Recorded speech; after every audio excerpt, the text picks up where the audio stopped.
Selamat datang semua. Pernah tak anda tu fikir dalam dunia digital sekarang ni betapa powerfulnya sekeping gambar je? Kali ni kita bukan setakat nak cipta gambar biasa-biasa. Tak, kita nak bina sesuatu yang lebih besar. Kita nak bina image, credibility dan keyakinan anda. Cuba bayangkan situasi ni. Anda tengah kemaskini profil LinkedIn atau siapkan resume, nak gambar profesional yang nampak power kan? Tapi bila teringat je pasal kos nak pergi studio, nak cari masa lagi, terus cancel. Rasa macam tu? Anda tak keseorangan. Tapi ada berita baik. Hari ni kita akan bongkar satu cara yang bukan saja lebih smart, tapi jauh lebih mudah. Okey, jom kita mula dengan soalan paling asas. Kenapa penting sangat image profesional ni? Kenapa kita kena ambil serius? Percaya dah, jawapan dia bukan setakat nak nampak lawak dalam gambar je.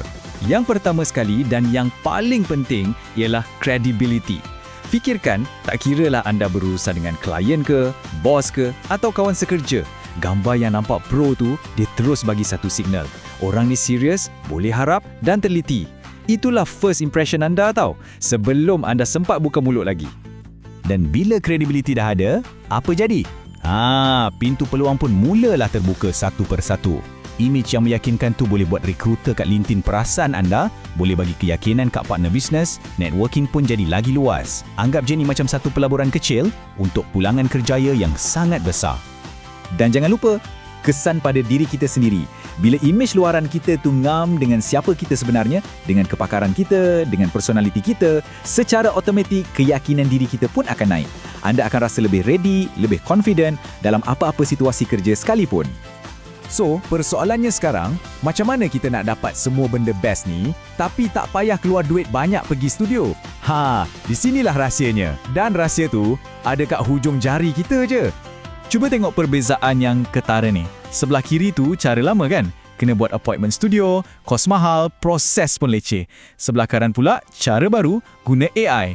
Jauh lebih jimat, sepantas beberapa minit je dah siap dan senang gila nak guna. Ini betul-betul satu game changer tau. Okey, so kita dah setuju AI ni jawapannya. Tapi, kuncinya bukan pada AI itu sendiri tau. Kuncinya ialah cara kita bercakap dengan AI tu. Di sinilah letaknya kuasa prompt atau arahan anda. Apa benda prompting AI ni bunyi macam teknikal kan? Tapi sebenarnya senang je. Ia cuma seni bagi arahan yang jelas kat AI. Bayangkan anda ni pengarah dan AI tu juru kamera paling cekap di dunia. Anda cakap apa? Dia buat. Simple. Sebenarnya, proses ni ada 2 langkah je. Senang. Pertama, belajar bagi arahan yang betul. Prompting itulah. Kasih tahu AI apa yang anda nak betul-betul. Kedua, jangan takut nak edit sikit-sikit bagi sentuhan peribadi. Dengan 2 kunci ni, kuasa kreatif tu sepenuhnya dalam tangan anda. Jom kita tengok pula macam mana kemahiran baru ni boleh bina bukan setakat gambar je, tapi image dan keyakinan diri kita sekali. Bila anda dah mahir teknik ni, ada 3 benda power yang anda boleh capai. 1, anda boleh bina imej peribadi yang betul-betul unik, yang memang kena dengan jenama anda. 2, credibility visual anda akan meningkat secara konsisten. Dan yang paling best, 3, anda akan tampil lebih yakin kat mana-mana platform profesional sekalipun.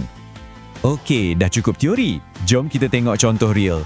Macam mana ayat-ayat teks biasa boleh bertukar jadi gambar profesional yang wow.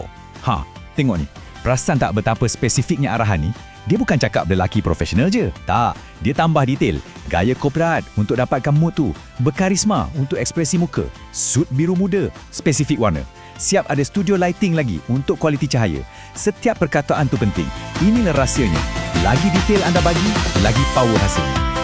Dan inilah hasilnya. Tada!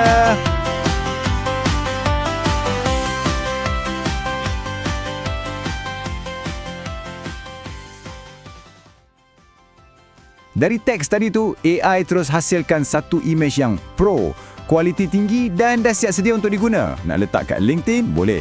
Nak masuk buletin syarikat, pun boleh. Sebiji macam yang kita minta. Sebagai penutup, saya nak tinggalkan anda dengan satu soalan untuk kita fikir sama-sama. Dengan teknologi AI ni, kita boleh cipta imej yang sempurna kan? Jadi, kat mana garisan antara realiti dengan aspirasi kita? Imej profesional yang kita tunjukkan tu, adakah ia gambaran diri kita sekarang atau gambaran orang yang kita nak jadi satu hari nanti? Cuba fikirkan.